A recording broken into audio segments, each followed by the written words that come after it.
This is, oh, I'm the music god. This is the Ish List and the Noize Report. We're going to kind of combine the two of them for this one. We tried to do this one the other day, but Zoom, in its usual dickish way, didn't want to cooperate. So this gentleman was so kind as to give me a second chance, second bite at the apple. Let me introduce Mr. Pete Evick, What's up, guitarist. What's up for the second time, buddy? Yeah, guitarist. I was informed you're a candle maker, or you have a company that does candles or something. I am a candle maker, but the company has grown to much more than that. Yeah, now I'm the owner of a candle company. Oh, nice. Well, but I started as just making candles in my house. Oh, nice. I love the wax melt scents. I have like a really cool skull. Yeah, we those warmers we sell. I have 3 locations. I have a store in Myrtle Beach, South Carolina, a store in Rehoboth, Delaware, and a store in Manassas, Virginia. And we manufacture all of our candles and all of our wax melts, but we sell those warmers, and they're huge sellers. It's a big thing. I'm gonna have to check it out then, because I need some. In most of the scents that Walmart and Meijer have where I live, they're just basic run of the mill crap. And tell me what you want. We'll get you whatever you want. I'll send it out to you. Anything with cinnamon in it, bro. I'm a huge cinnamon fan, and anything with baked goods. As long as it's not patchouli, I'm good. We got a ton of it. We have a red velvet cheesecake fragrance that's unbelievable. Yeah. Funny story before we start. Buddy, about 8 years ago, I make cheesecake. I make awesome cheesecake. And I made a joke to him. I said, I'm going to make you a cheesecake for your birthday. What kind of cheesecake do you want? As a joke, he said bacon. And I was like, okay. And then I sat down and thought, how do you put bacon in cheesecake? And I created a chocolate caramel bacon cheesecake. And he was like, that was a joke, right? And I was like, well, it had to be done because you said bacon, and it was like a challenge. And you got it, right? It was great. So now I'm infamous for it, because all my friends, for their birthday, they make me make this. Oh, that's cool. Monstrosity. It's not healthy at all. It's anything more than a small slice, you'll probably go into diabetic shock. But it's amazing. But just mentioning cheesecake. So what we're going to do, we are here to do kind of a bracket style thing. This is the best guitarist not named Eddie Van Halen. Mainly because, well, we pretty much know Eddie would win automatically almost. So I have a bracket over here. It is 64 guitar players. I'm going to read the names one at a time, and then we're going to discuss, and we're going to figure out this bracket. So the very first one is George Harrison versus Jeff Beck. Jeff Beck wins that one for me. Yeah. Is that how I'm supposed to do this with you? Yeah, pretty much. We're just gonna. Most of them are gonna be pretty kind of obvious, but there's a couple. Now, keep in mind, I generated these totally random. I put them in a big wheel thing. I spun. So these were just utterly random. Most of them are pretty obvious. There's a couple on here that are pretty brutal right out of the first round. Gotcha. Well, the entire world is a Beatle fan, right? I appreciate that. I get it. But Beck, if you were just to ask me who are 5 of your favorite guitar players in the world anyway, Beck was going to be in that answer. So yeah. That technique with no pick, and he gets tone out of his thumb that no one else can, and I love him. Yeah. So the next one is kind of pretty obvious. Nile Rodgers versus Stevie Ray Vaughan. Buddy, I got to tell you, Nile's cool, man. Yeah. And Nile produced a David Lee Roth record. Did you know that? Mm-hmm. But I don't know much about him as a guitar player, to be honest with you. I know him more as a producer and writer.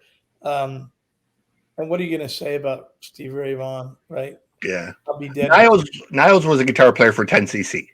I got it, but I just don't know. Right. You know, and if you want to be brutally honest, I'm not an enormous Stevie Ray Vaughan fan, but I appreciate it. I know what it is. I know what other people like about it, and I understand the magic. I understand the magic 100%. So I have to pick Stevie Ray Vaughan for that. Yeah,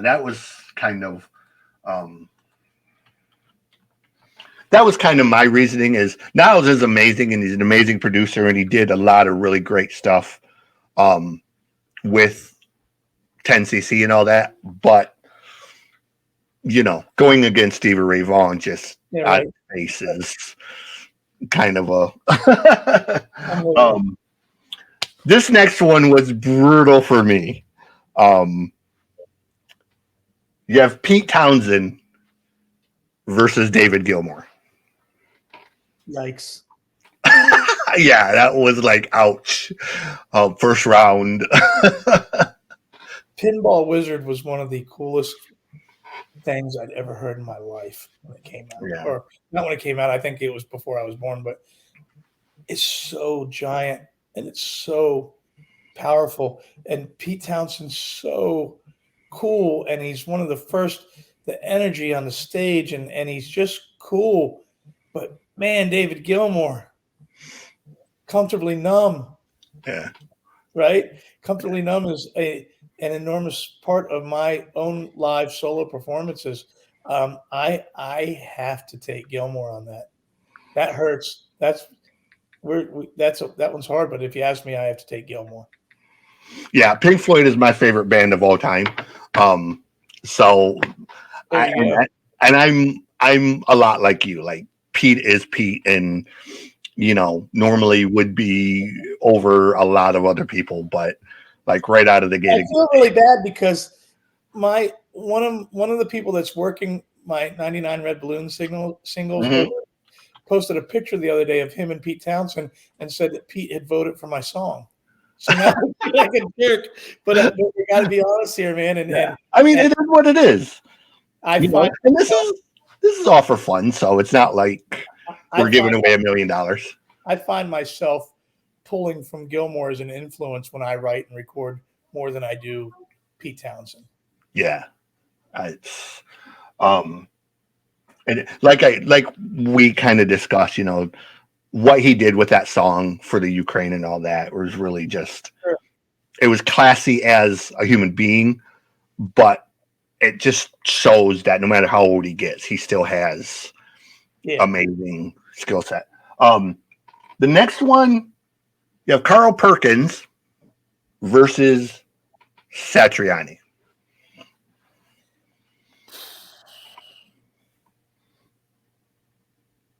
This gets interesting to me.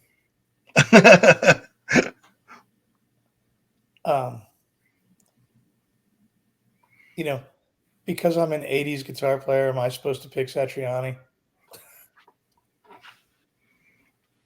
What if I picked Carl? You're silent. No, these are essentially going to be your picks, because me personally, I go with Carl over Joe. I'm going with Carl. I'm with you. I go with Carl basically for the historical importance of him, what he brought to rockabilly and blues, and the way he influenced two of my other favorite all-time guitar players. So the next one was another one that was kind of brutal for me. We have Angus Young versus Steve Hackett. I'm going to take Young. I'm not going to even question it. I understand Hackett's ability. I love him. I love the talent. But Angus, it's Angus. That there's nothing like when he bends that first note of any solo he does. Yeah, and I would have went with Steve. Steve is one of my other favorite guitar players, but I can't really disagree with Angus either. Obviously, Angus, Is that historical in what he brought to everything. Does hard rock really exist in its present form without Angus? It does not. It does not. Yeah. Albert King versus Roy Clark. Roy Clark. Good. I don't even need to discuss that as far as I'm concerned. Sometimes I go back and watch Roy Clark videos. Yeah. And I think about these people that talk about Malmsteen and different guys. I'm like, have you watched this cat play? Yeah. Yeah. Yeah. Yeah. And I'm the same way. I grew up on a 400-acre farm way out in the country. We didn't have cable. We had 3 channels, and Hee Haw was on pretty much all 3 channels on Saturday night. So if we didn't want to be outside, we watched Hee Haw. And that's right. That's it. I still enjoy watching it because you don't even realize as a kid watching it how classic and how great it really was. Sure. Not just the music, but even the comedy. Like, I look back on it now and I think, damn, that was really funny. Like, I didn't even realize how funny of course it was. Yeah, I'm with you. The next one, Tom Schultz versus Uli John Roth. You really are hitting me on some things. And I didn't pick these. Like I said, I put all the names in a random generator and just let it pick. So Satch plays with Sammy in that one band, Chickenfoot, and Sammy and Michael are friends of mine, and so I feel like a jerk not picking Satch with that. And I played Dean guitars, and I've been playing Dean guitars for 15 years, and the original owner of Dean guitars was the bass player for Uli, right? Who was the other name again? Tom Schultz. Yeah. Boston. But Tom Schultz is instrumental as Edward in tone. And he created the Rockman. My 20-year-old son just started playing guitar a few years ago, and I didn't try to influence him in any way. I let him find it all out himself. And he going through the Amplitude software, just learning about different amps and sounds of different things. And he found the Rockman, and he came to me and he was like, "Dad, is this the thing that Def Leppard made Pyromania with, or Hysteria with?" And he recognized that was the sound. If you go back and you read the history, you find that Phil Collin used that Rockman through that whole record, and obviously the sound of Boston and those guitars, and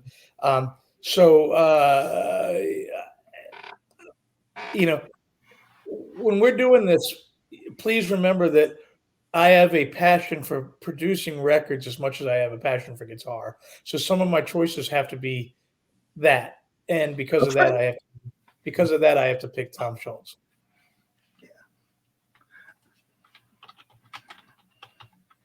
And that would have been my choice. As a kid, I wore out more copies of that Boston vinyl record. I would play that damn thing until you could see through it. Probably 6, 7 copies. And then finally, my dad come home one day, being the truck driver, and threw a copy on my bed and said, "Here's your copy of it. Now leave my goddamn copies alone." So he got sick of me ruining his. So that's probably the single most influential record to me as a musician, songwriter, or the way you compose songs and whatnot. Rock and Roll Band is just one of the greatest songs ever to me. I get it. So this one is a battle of the Steves. Steve Howe versus Steve Lukather. or however you pronounce his name. Man.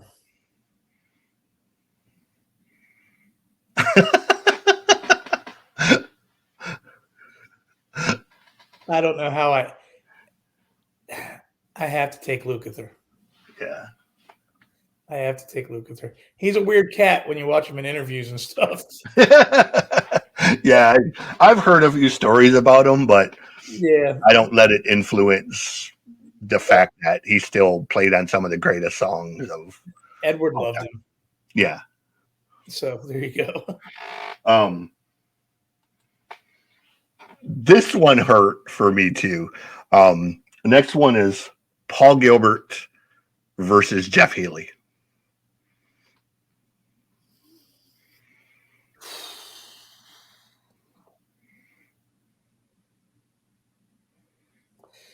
You know, Paul's amazing. Yeah. Paul had when Mr. Big came out, there was he used that ADA MP1 preamp that everyone in the world was using. My favorite amp of all time. I never felt like Paul got out of it the bite that Vito Bratta did. Say Vito was another big advocate of that ADA, and so. But I'm not a fan of Jeff Healey.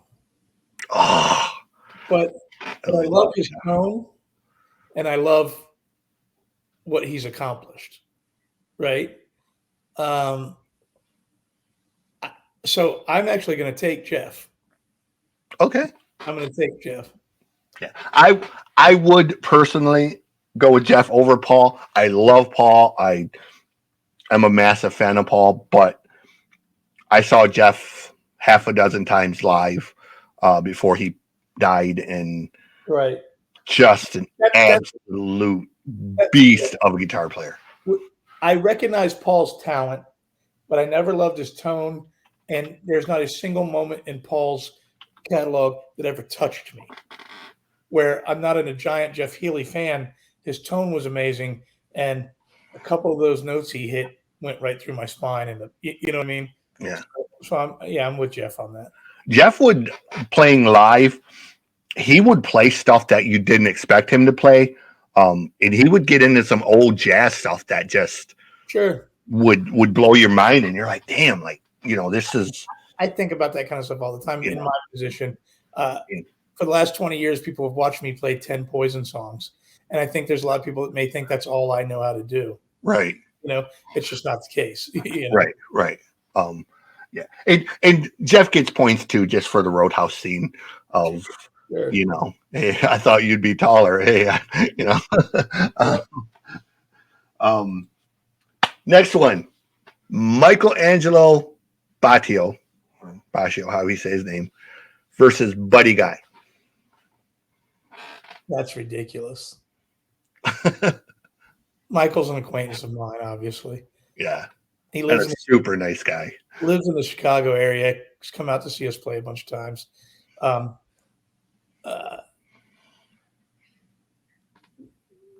Really, really spectacular, unique technique, and his showmanship with all those necks is super cool. But at the end of the day, Buddy Guy had a much bigger impact on the world. Okay.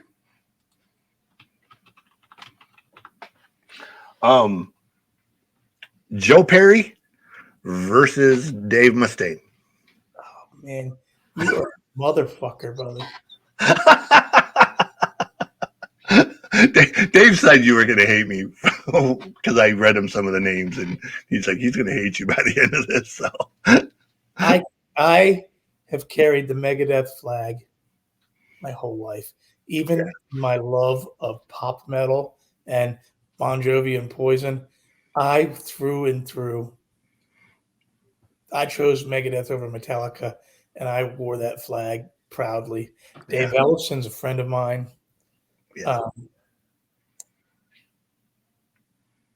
I actually interviewed Dave a long time ago, about 3 years ago. Who was the other one? It was Mustaine and who? Joe Perry. Jesus Christ. I'm going to say this.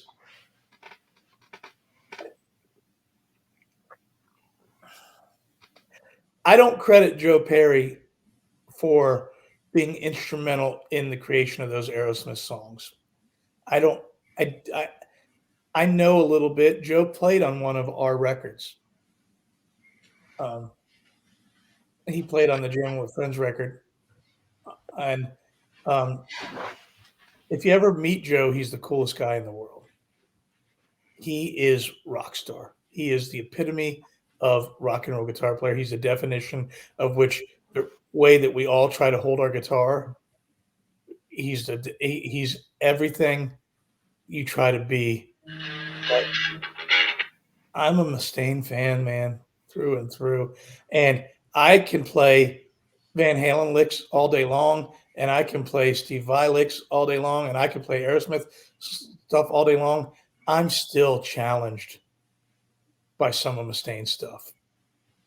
His rhythm writing, his you know what I mean? So the world might shoot me for this, but I'm going with Mustaine, man. I'm gonna go with this. I'm in agreement with you. I mean, people truly, I think, underestimate how technical and how, you know, sneaky Mustaine stuff is sometimes. Like, you know, you hear stuff like Peace Sells, where it's got that rhythm to it and it's a repetitive rhythm.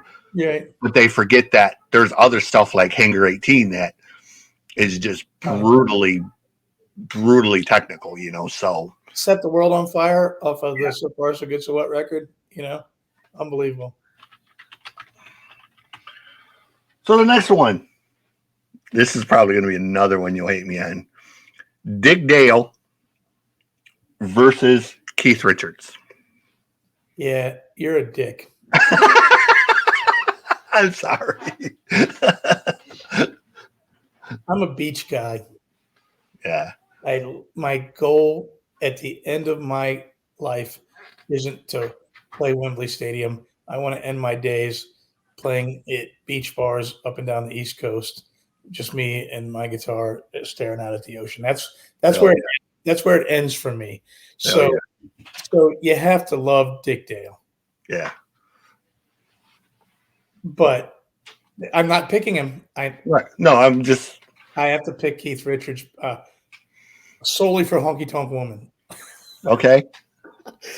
You know, I've been playing Honky Tonk Woman in cover bands for 30 years. And I heard it on the radio the other day, and I went, man, I still don't do that right. And I know I do it right, but it's just one of those things. Do you know what I mean? I love him. I love Keith Richards. I would have been more inclined to pit Richards and Perry against each other. You know that. Like I said, this was just completely random. They went on a big wheel. I spun, the name come up. I entered it, spun again, the name come up. So, I picked Keith Richards. Yeah, and I'm going to admit, I'm not the biggest Stones fan, but at the same time, I give them all the credit in the world. This is a band that almost 60 years. Yeah. So, where credit is due. So for me, when you go to those legendary classics, when you go to Zeppelin, the Stones, and the Who, right, and the Beatles, right, I pick the Stones on top of all of it always. Yeah. To me, that I like it. Yeah, and I will admit, even though I'm not the biggest Stones fan, I have just a really soft spot in my heart for the Sympathy for the Devil song. There's something about that song that is such, you know. I'm with you 100%. So we put Keith on this one. Please don't punch me for this one. Next one, Carlos Santana versus Nuno Betancourt. Carlos Santana, without a doubt. Okay. Without a doubt. Nuno's precision is mind blowing. Yeah. What an incredible incredible guitar player, an incredible tone, an incredible funk. Just not an extreme fan. Okay. So for that, Fair I'm enough. taking that. Let's go to Santana. Next one we have Eric Clapton versus BB King. BB King, no questions asked. Don't even have to say a word to me. Ain't another guitar player on this planet that can hit one note like BB King. But BB passed. Am I right? Did BB pass yet? Yeah, quite a while ago, That's sadly. yeah. But yeah, I think we're probably going to disagree on this one, but I'll go with your pick. I have Devin Townsend versus George Lynch. Forgive me. Who is Devin? What is his work? Devin is the one who sang on the Passion and Warfare for Steve Vai. He also has Strapping Young Lad, and he does his own solo stuff now. That is just epic beyond. He sang on Passion and Warfare, but he was only on that one record. He did all the vocals for that one, the one Vai record where it was like super heavy industrial-ish kind of sounding. I think it came out in like 89 or 90, something like that. 91. He did that record shortly after he produced the Bad for Good record.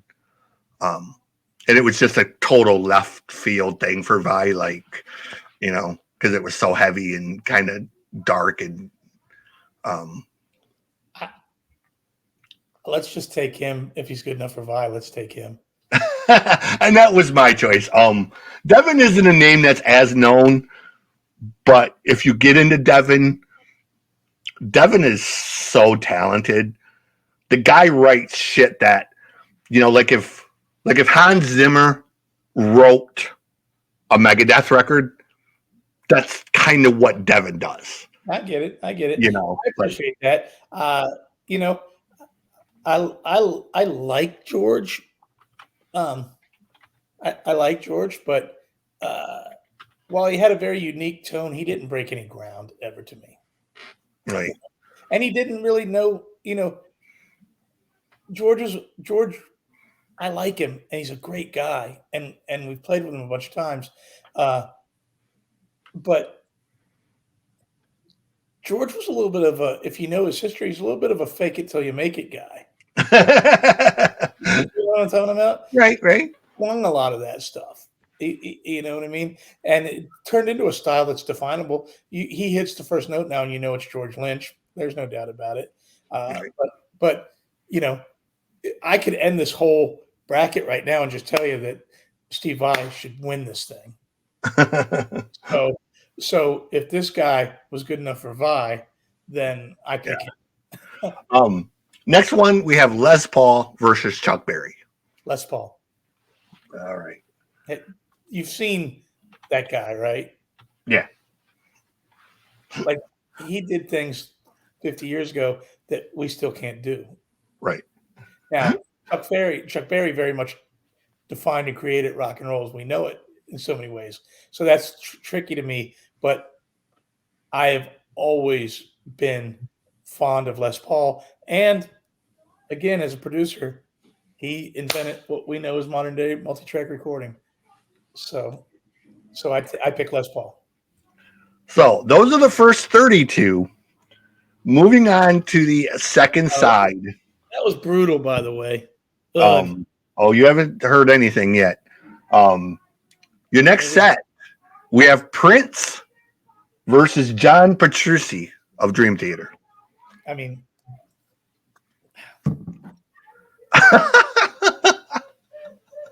Prince could play, man. Oh, I know.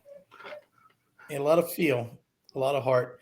I'm taking Prince. Yeah. Sorry, buddy. I feel like you feel different about that. Oh no. I'm absolutely in agreement. Prince is probably for all-time guitarists. Prince is probably about 4 or 5 on my list. So he's great. I love Dream Theater. I'm a massive fan, but skill set wise, right. John plays what John plays. Prince played whatever he wanted. Yeah, yeah. Johnny Winters versus Gary Moore. Gary Moore for me. Without a question. Let me do that again. Jimi Hendrix versus Dwayne Allman.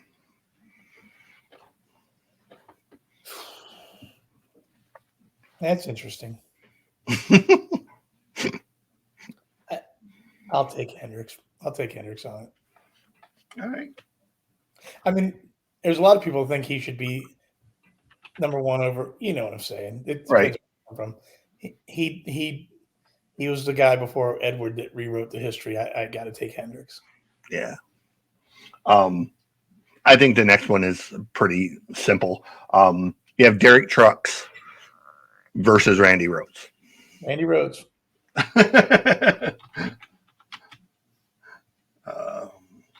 Randy was the only guy in my life as influential as Edward prior to Steve Vai. Yeah. I don't think that one took a lot of thought. Yeah. Alex Lifeson versus Link Ray.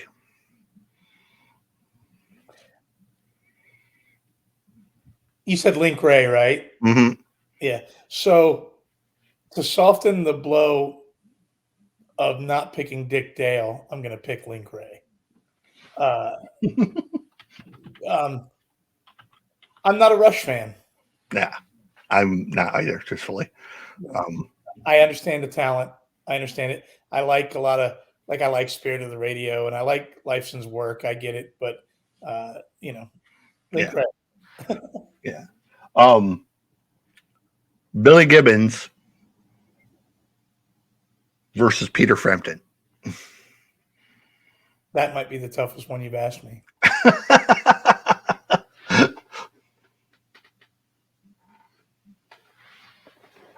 Jesus, buddy. Let me tell you a story real quick. We were in Long Island, New York, and we were doing a benefit, and Billy Gibbons was playing at this benefit too. And at the time, I was using orange amplifiers. And Billy had flown into the gig, so he had rented backline, whatever Mm-hmm. And he was messing with his stuff. He just didn't like it. And he walked over to me and he said,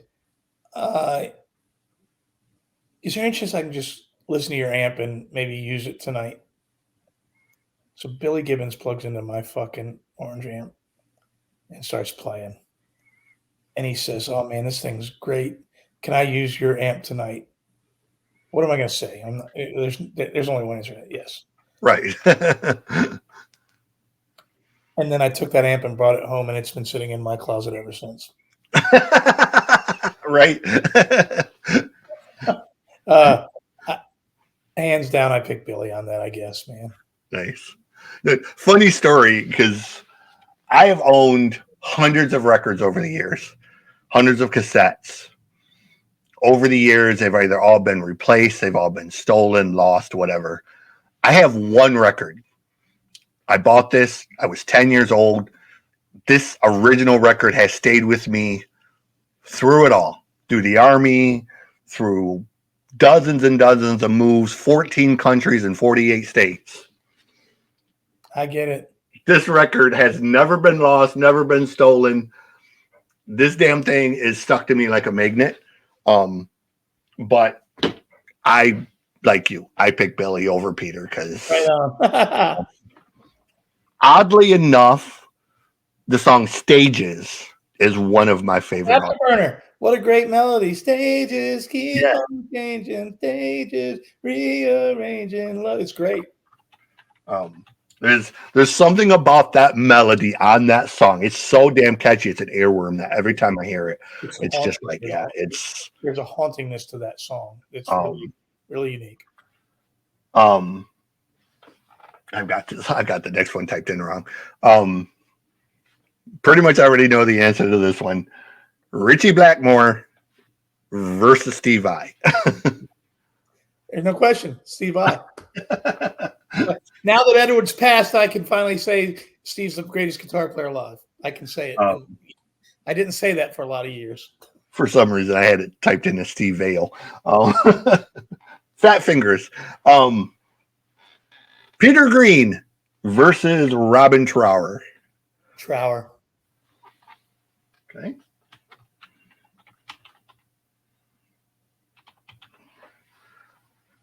Tony McAlpine versus Scotty Moore. Who's Scotty Moore? Guitar player for Elvis. Oh, really? Yeah. Scotty played on about 90% of the records. Jerry Reed played on the other 10%. My mother was an Elvis fanatic. My mother used to go see Elvis play before he was famous. It's a lot of history with Elvis in my life, but I for some reason I didn't know that name, and I'm embarrassed. That's really weird because my heart would pick anyone that is part of Elvis's entourage. But McAlpine's a motherfucker, man. Yeah. I actually just seen him live. He opened for Sons of Apollo here. So that was a monster show. And we went to it not even knowing Tony was the opening act. Did the guy from Elvis write any of the stuff? I know he was Elvis's guitar player almost the entire time. It was his band leader. He was a music director? Yeah. Oh, then he was in charge of Elvis's band, basically. I had to pick that guy then. Pretty much. Weird that I don't know his name, but I pick him. Yeah. Pretty much the only thing Scotty didn't really direct or be over. There's the story of the song U.S. Mail was actually a Jerry Reed tune. All right. And Elvis wanted to record it, but he didn't want Jerry to play it. He was going to do it himself. Elvis brought in a dozen guitar players who could not perform it the way that Jerry did. Elvis finally just broke down and said, "Get the motherfucker in here to play it." Right. Elvis was so impressed with Jerry, he basically took Jerry out on tour with him.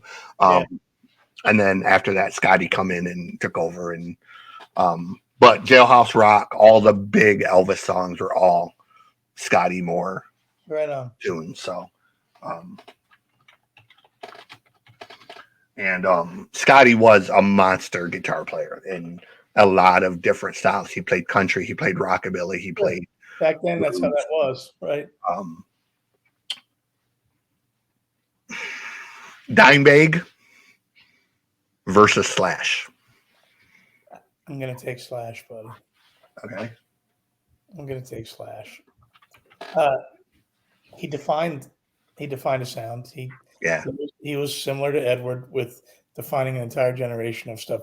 Not as technically prowess, didn't do anything that no one couldn't do, but he had a sound. And me and him have the same love and passion for the Silver Jubilee Marshall amps. So, let me turn this off.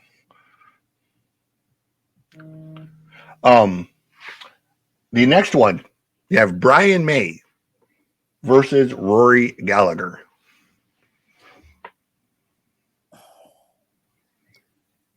I'm sorry that I don't know who Rory Gallagher is. Rory basically wrote The Messiah Will Come Again, that Gary Moore made famous. Monster blues player, hugely influential to Gary and a lot of others, but and I like Gary. Kind of not as Rory's not really as well known, which is sad because he was a monster guitar player, but Rory was kind of a introvert, so he didn't tour a lot. He didn't really get out there as much. Clearly, I don't know who that guy is, so I hate to be insulting, but I'll pick Brian May. I mean, there's a million reasons why you can pick Brian. And I'm picking Brian over pretty much anybody because Brian is in my top three. So this one was brutal for me. probably the most brutal one because I'm a massive fan of both of these guys for different reasons. Mark Knopfler versus Joe Walsh.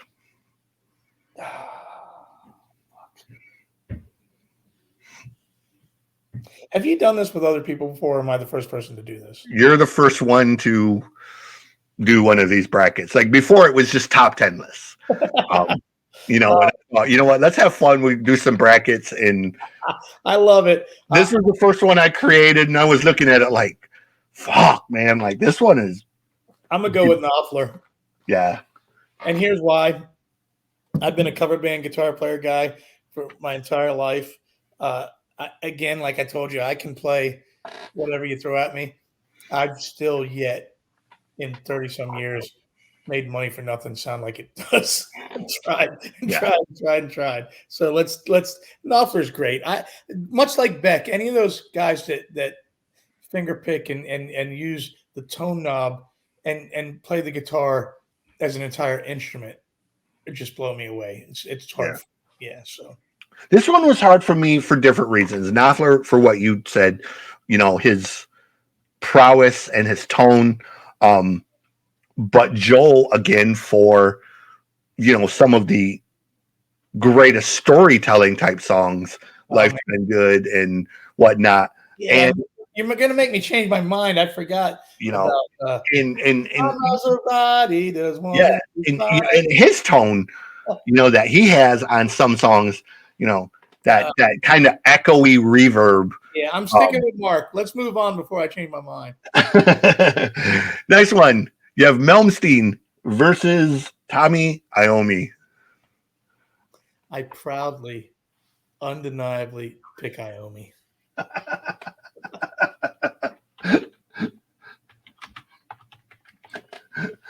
Good choice.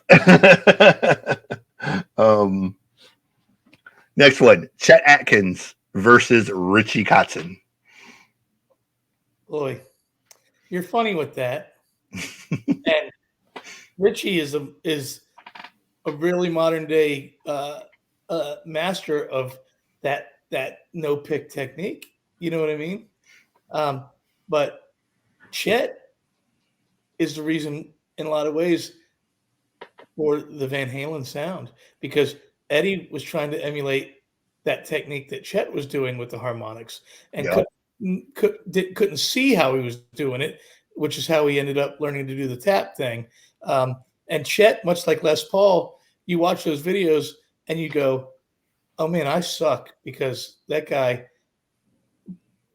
to this day, no one has done things that guy did. I'm Chet all the way, but I don't want to take away from Kotzen because that's a bad motherfucker, man. I'm with you. I love Richie, but Chet is again the second guy who's responsible for my number 2 all-time favorite guitar player. So, and speaking of that gentleman, we have Jerry Reed versus Jimmy Page. Is Page your favorite? I am a massive Jerry Reed fan. Growing up as the son of a truck driver. Let's go. Let's take him. I don't have an enormous Zeppelin influence in me. I don't have it. Yeah. So, you know, good Lord, Mr. Ford, Eastbound and Down. Yeah. Let's go. Let's take care. You know, anyone who, just very quickly, anyone who doubts this pick, go to YouTube, type in Jerry Reed, Alabama Jubilee. And if you're not utterly picking your jaw up off the floor, then you miss the point of guitar playing, because it's just one of the most badass chicken picking country style tunes you'll ever hear. And Jerry and Chet played it together many times. It was one of their favorites to play together. And Jerry was one of only 3 guitar players, I think, that Chet classified as a diamond guitar player. Oddly, Scotty Moore was one of the other ones.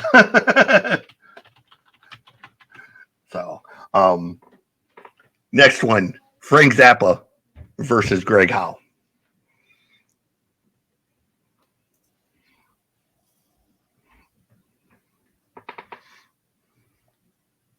This stuff plays with my brain, buddy.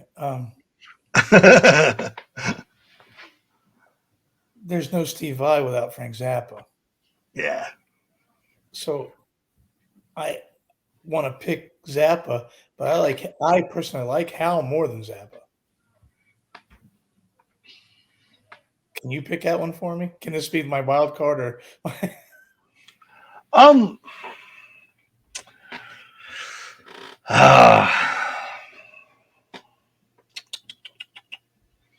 I think in this one,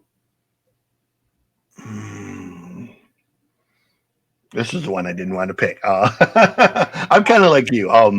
Obviously Zappa has all of the influences. I actually got to meet Frank Zappa. Oh, that's great. Strangely, this we were in high school choir, and they brought this band in, and they're going to perform this new composition. It's written by Frank Zappa. Yada yada yada. So we sat for 2 hours while they did this insane classical weird piece, and we were getting up to leave, and everyone's the lady's like, "Oh, sit down, it's not over." And Zappa walks out onto the stage and starts talking about this composition, and we were just kind of like, "Holy shit, Frank Zappa's in our school," like why the hell did he come to Clarkston, Michigan?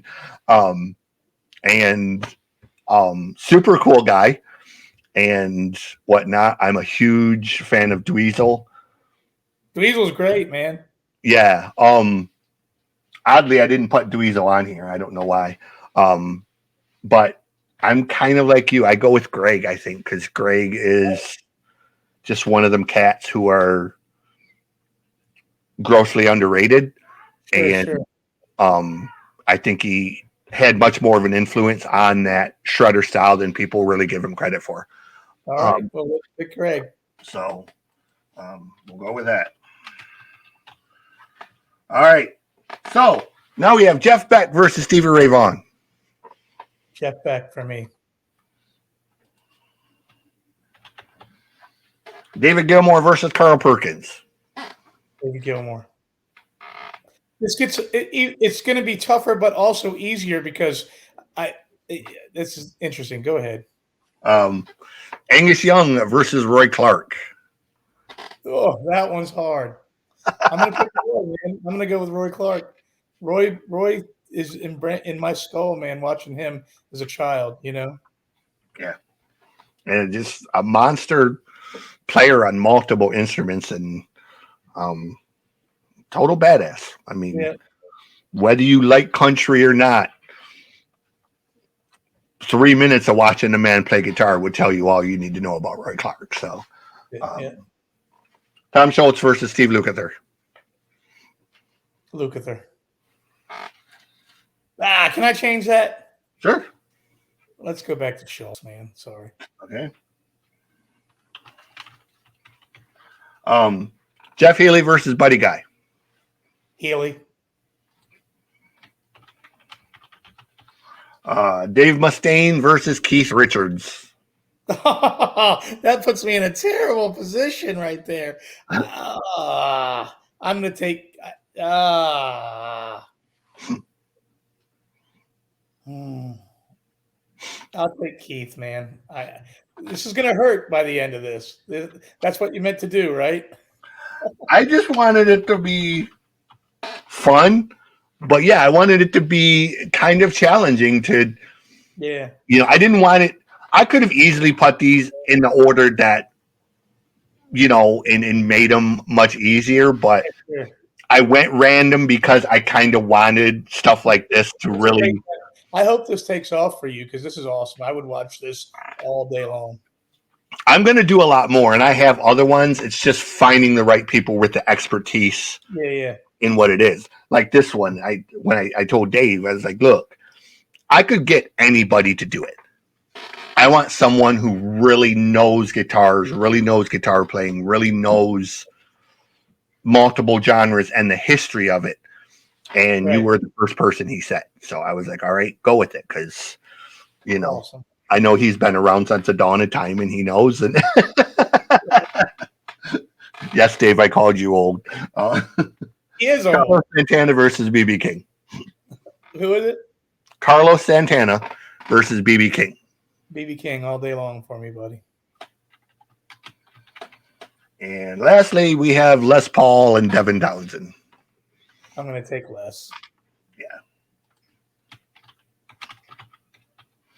So I love Devin, but I wouldn't put him against Les Paul. And I truthfully think Devin is a pretty big Les Paul devotee, so I don't think Devin would put himself over Les Paul.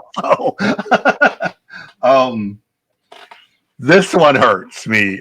Prince versus Gary Moore. Yeah, I take Prince. Yeah.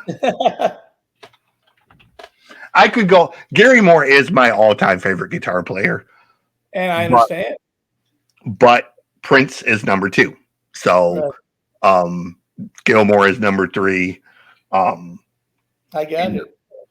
It's really Gary and Prince are, they're just for their own reasons, man. They were just literally in a universe of their own. Without a doubt. So as much as I love Gary, I can't disagree with Prince either because, I always make the joke. Prince is the only guitar player who had a Super Bowl play during his show. So, Jimi Hendrix versus Randy Rhoads. Randy.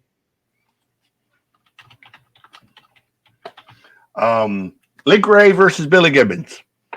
Billy.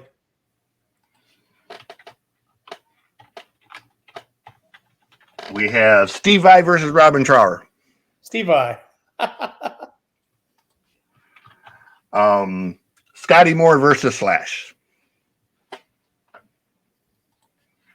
Slash. Sorry, buddy. Yeah. Slash. No, I would probably go with Slash over Scotty. I mean, Scotty historically, has his things, but Slash really, I mean, when you think about Appetite for Destruction, just in and of itself, was there a more just outright vicious sounding record for that era?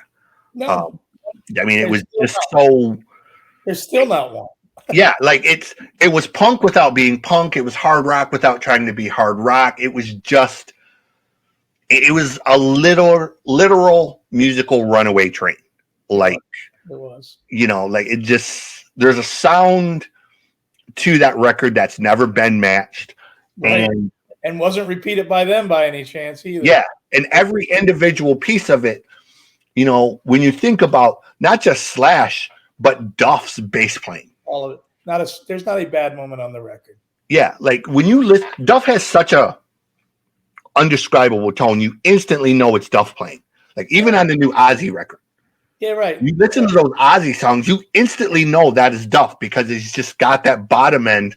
Yeah. That's so unique to Duff that you just know. And the Guns songs haven't had that sense, and it's one of the biggest pieces missing, I think, is. Without a doubt. I agree. Brian May versus Mark Knopfler.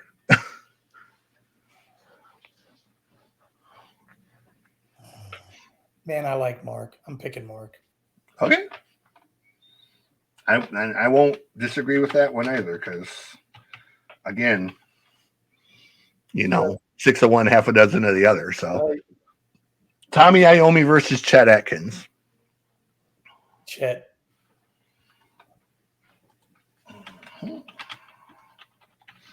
And we have Jerry Reed versus Greg Howe.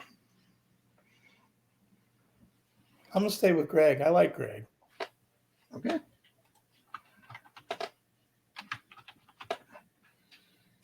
Now we're down to 2, 4, 6. We're down to 16. Jeff Beck versus David Gilmour. That is the hardest moment of this. That is the hardest moment of this entire thing so far. I gotta go with Gilmour, man. As much as I like Beck, Gilmour's soul, there's nothing like it. There's nothing like that first bend and Comfortably Numb, man. Like there's nothing like it. Go ahead. Yeah. No, I'm with you. Like, yeah. I'm a massive, massive fan of the Division Bell record. But just overall, like you say, there's so many songs. The one that came out in the 80s with the Learning to Fly on it or whatever. Mhm. What an incredible record. There's no incredible record. Yep. So that's why I said Gilmore is up there, right with Brian and Prince and Gary. That without a doubt. And Floyd is my favorite band of all time. Yep. Not even close. Roy Clark versus Tom Schultz. Roy Clark.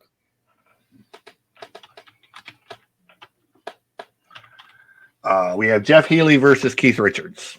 Keith Richards.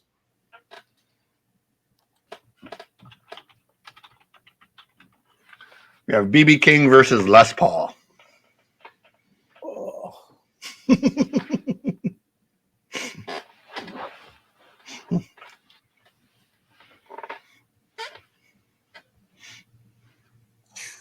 I feel like I'm going to hell for either choice.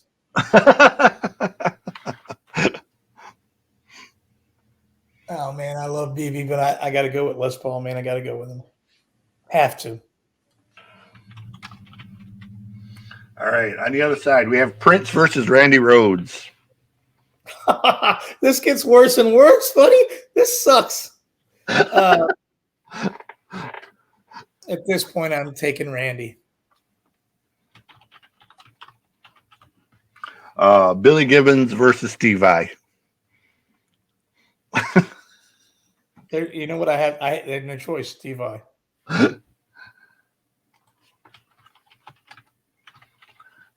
We have Slash versus Mark Knopfler. Man, each one of these. It's only going to get harder. I'm taking Knopfler, man. All right.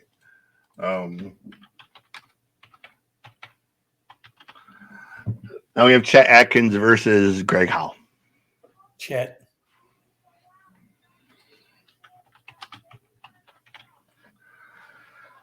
Down to 8.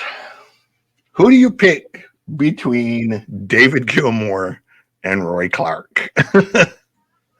Gilmour. I pick Gilmour. I understand what Roy's influence is, but I pick Gilmour. Okay. You have Keith Richards versus Les Paul. Les Paul.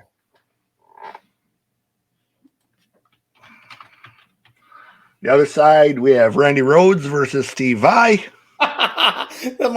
my top two under Edward Van Halen. Now I have to pick one of them. I pick Steve Vai. And then Mark Knopfler and Chet Atkins. Chet.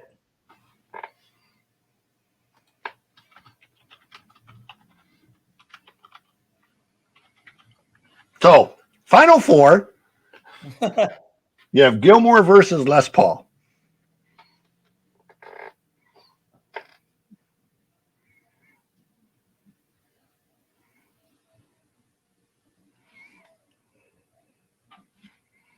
If I was to pick what I wanted to listen to, I would pick Gilmour. If an alien from another planet was here and I was to show them guitar playing, I would pick Les Paul. Do you get where I'm going with this? Mm-hmm.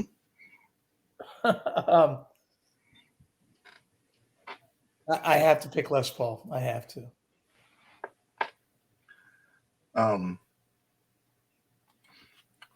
In fairness, Gilmour being a Les Paul devotee, sure, probably wouldn't exist without Les Paul. So, right. There's that.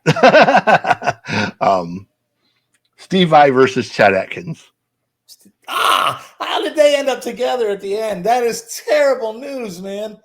Oh, that hurts. I have to pick Vai. He's my favorite. He's my favorite living guitar player.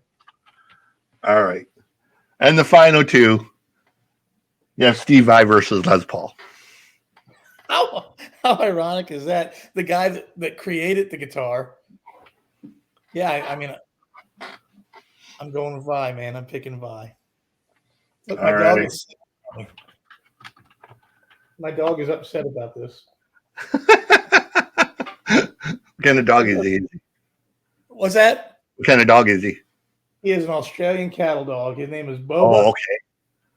His name is Nice. Boba, and he has 15,000 Instagram fans and 150,000 TikTok fans. And he's the first non-human that was ever invited by NASA to watch a rocket launch. He was the animal ambassador to watch a NASA rocket take off. Oh, wow. That's awesome. He has more fans than I do. It's amazing. So, Sevi comes out on top of the greatest guitar players, not named Eddie Van Halen, after a brutal battle of so many great talents. That was interesting, though, brother. That was a lot of fun. Yeah. I've got other ones I'm going to be doing. Like I said, it's just finding the right people. So very quick, since the last one didn't kind of take very quickly, you have 2 new songs. Let's just touch on them very quick so that people can check them out and whatnot. So the first one, 99 Red Balloons, awesome version of it. Kind of touch on that, what you're doing with the money with it and that kind of thing. Yeah, so I am making no money on it myself. I'm using it as a promotional tool to bring awareness to the Ukraine. I'm not selling the song. I'm just, the song's very important to me.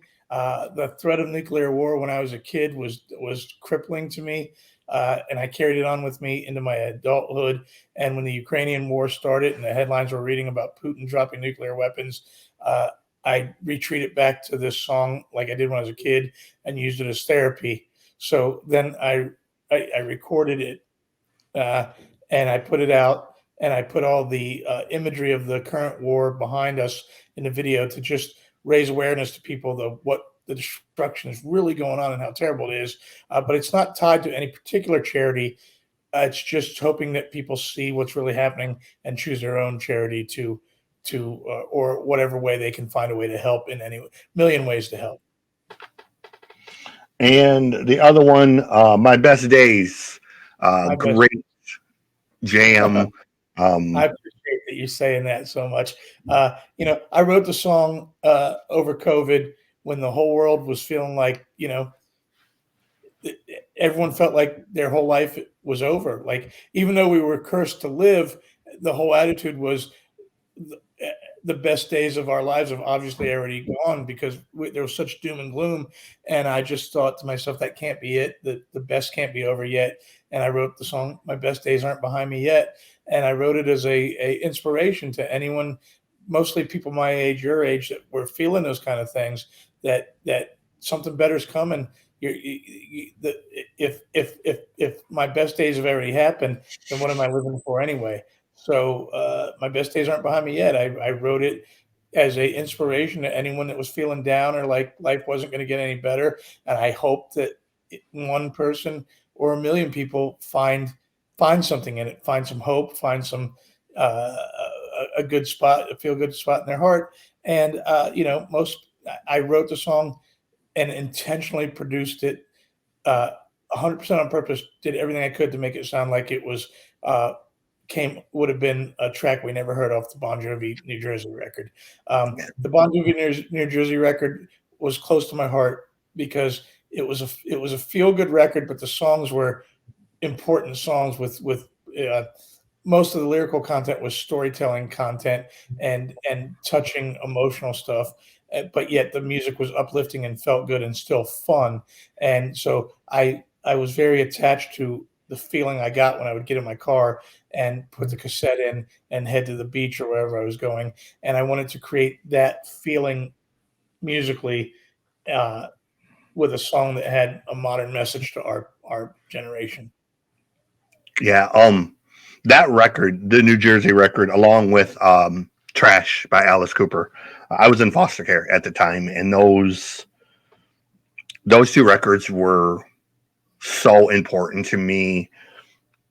They just really kind of got me through a lot of really tough times. We get it. And so many great songs, A House of Fire is one of those songs that even at 51 years old, just second I hear it, right. Jet together, House of Fire.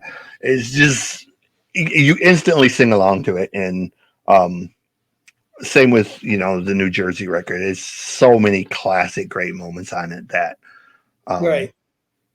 And one of my favorite Bon Jovi songs was actually written for that record, but didn't make the record. A song called Love is War. And, Right. So again, just so many moments Sure. that whatnot. So, Yep. this is Mr. Pete Evick. He is the guitarist, the band leader, director, whatever you want to say, for Mr. Bret Michaels. Where do they find you, social media wise? I'm so bad at that. I never know my social media handles. On Facebook, you can type official Pete Evick, and I think that my the link is actually Pete Evick BMB, Bret Michaels Band. But if you type official Pete Evick, you'll find that on Facebook, and Instagram is Pete_Evick. Awesome. And the candle thing, what's the name of that? ShiningSoul.com, and it's shining normal, and soul is SOL.com. Awesome. Definitely check that out. I know a lot of you listeners are into the whole candle thing, so definitely support that. Thank you for coming on and doing this, and putting up with my antics. I loved it. I loved it. It was awesome. I wait. I'm going to watch every one you ever do of that. There's going to be more coming up. I was doing audio only, but I moved to video, so I'm still kind of learning the whole editing side of the video thing. So they've been slow coming. But as I get better with the editing and I learn new tricks and new ways to do this, they're going to be good. Yeah, so, awesome. But we're going to do a bassist one. We're going to do a drummer one. We're going to do a keyboardist one. We're going to do some sports ones. Lots of movie ones. We're going to do a horror movie one and a 80s 80s type of movies. We're going to do makes you do a producer's one. Yeah. Definitely we'll do that. We're going to do a music movies one, or movies that are music related one. Yeah.